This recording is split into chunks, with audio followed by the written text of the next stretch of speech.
Você já deve ter ouvido várias pessoas falando no escândalo do INSS. Faz 2 semanas, uma operação da Polícia Federal revelou que até 6 bilhões de reais foram descontados sem autorização de aposentados e pensionistas. Vê só como é que funcionava. Uma associação pilantra conseguiu um convênio no INSS para poder descontar um percentual dos aposentados que supostamente seriam seus associados e que teriam benefícios, por exemplo, dentista, colônia de férias, por aí vai. Como se fosse a mensalidade de um clube. Mas o problema é que eles descontavam de aposentados que nunca tinham se associado, falsificando a assinatura deles. Tudo isso deixa a gente indignado e com razão. Agora, essa indignação muitas vezes é manipulada para fazer você acreditar em narrativas que têm um beneficiário claro. E esse beneficiário é justamente aquele que é o maior responsável pelo esquema. Me acompanha que eu vou te explicar a verdade. A operação da PF mirou o desvio de recursos de beneficiário do INSS entre 2019 e 2024.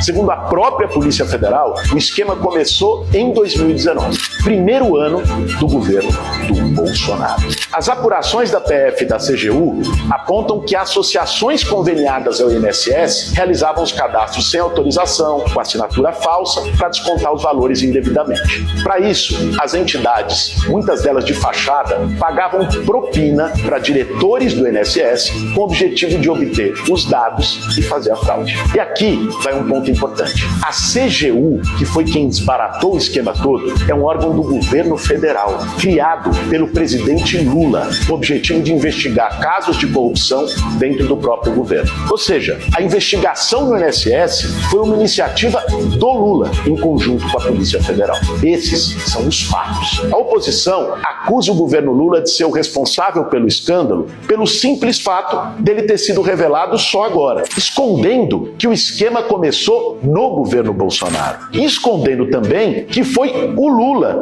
que mandou investigar para dar fim no problema. Os bolsonaristas escondem o essencial e distorcem o que é verdadeiro para produzir a fake news. Um exemplo é um vídeo feito pelo Nicolas Ferreira, onde ele volta a inverter a realidade depois de já ter mentido e ter sido desmascarado na história do Pix. Ele diz que os descontos indevidos movimentaram 90 bilhões de reais, o maior esquema de corrupção da história. Gente, isso é mentira pura e simples. Esse valor é referente ao total de empréstimos consignados movimentados no Brasil todo em 2024, segundo o Tribunal de Contas. Não tem nada a ver com os desvios, mas ele joga o dado lá em cima para te confundir. Se a gente usasse a lógica do próprio Nicolas, o Bolsonaro teria roubado mais de 130 bilhões de reais, porque esse foi o total movimentado por empréstimos consignados só num período do governo dele. Inclusive, nós fizemos um projeto de lei em 2023 para combater os bancos e financeiras que praticam golpe contra aposentados no consignado.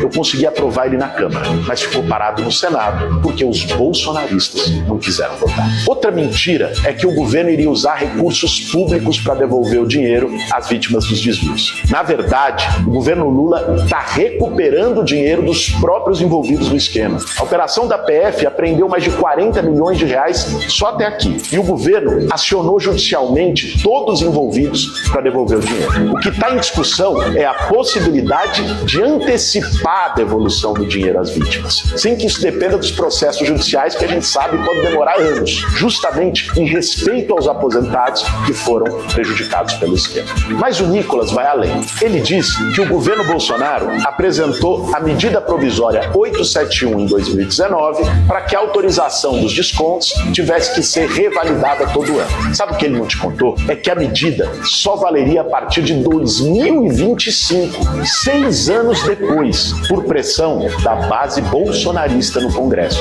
que votou para adiar a revalidação. O Bolsonaro podia ter vetado, mas ele sancionou. Agora, pensa comigo, você lembra de alguma ação da Polícia Federal contra a corrupção no governo do Bolsonaro? Caso da rachadinha lá da família dele, não foi nem investigado. Caso da compra das vacinas superfaturadas, não foi investigado. Caso das joias, só veio a ser investigado depois que ele saiu do governo. Afinal, se você não investiga a corrupção, não tem corrupção. O caso do INSS mostra que a dissimulação dessa turma não tem limite. Na psicologia, tem um nome para isso, chama projeção. É o termo usado para descrever o fenômeno em que você atribui aos outros as práticas que são suas. Eles são mestres nisso. Por isso, compartilha. Vamos lá. Aqui, José Ferreira da Silva, conhecido como Frei Chico, irmão do presidente Luiz Inácio Lula da Silva, é vice-presidente do Sindicato Nacional dos Aposentados e Pensionistas, dos idosos, tá? Idosos, que é o Sidnap. O Sidnap é uma das 11 entidades que ainda está investigada pela Polícia Federal na Operação Sem Desconto.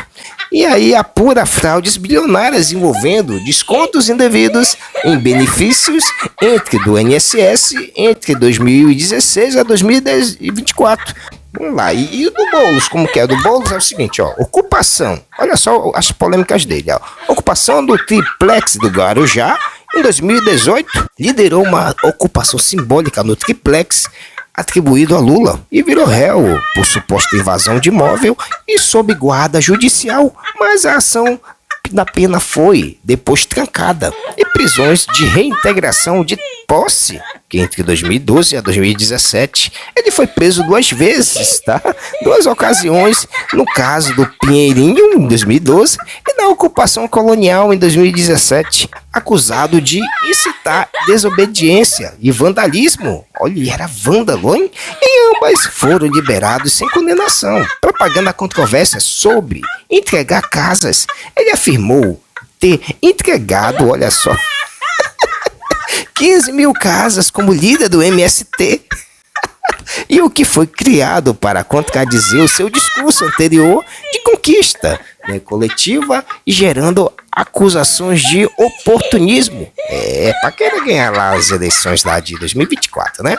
E protestos de ocupação com o MST, né? Ele comandou ações e invasões de prédios públicos e privados, gerando crítica por prejudicar a propriedade e criar tensão com autoridades e empresários, né? Vou dizer pra você, algumas vidraças quebradas da Fiesp não são nada perto da quebra e do dano que a Fiesp causa ao povo brasileiro diariamente com as suas políticas. O grupo atacou a Fiesp durante um protesto contra a PEC do teto de gastos públicos realizado na Avenida Paulista. O ato começou pacífico e pedia também a saída do presidente Michel Temer. O tumulto começou por volta das 7h30 da noite, quando parte do grupo tentou invadir o prédio. Os manifestantes lançaram rojões e fogos de artifício e também promoveram o quebra-quebra. Qual o teu nome? Guilherme. É de movimento, Guilherme? Movimento vandalismo. Ele está sendo preso por quê? Vandalismo? Vandalismo. Deu lá abraço, tem que perder pra mãe. Ele foi preso, pagou fiança de 700 mangos, foi pra casa, deu o endereço errado. O endereço que ele deu na delegacia não existia. E aí demorou 6 anos, não conseguia citar, prescreveu o processo. Tá, esse é Guilherme Boulos. Falando sobre isso aqui, quem que vai acreditar num cara desse, né? O cara não gosta de trabalhar, né? Tem raiva de carteira de trabalho, né? E outra, né? O cara é envolvido aí em várias coisas. Ainda tentou mudar o hino nacional. Na sua campanha em 2024, ele ainda pagou o vídeo da pessoa cantando o hino em linguagem neutra. Ah, gente, olha, quem que vai acreditar no cara desse aqui, hein? Olha a narrativa desse mentiroso aqui, invasor de terras e foi preso 2 vezes.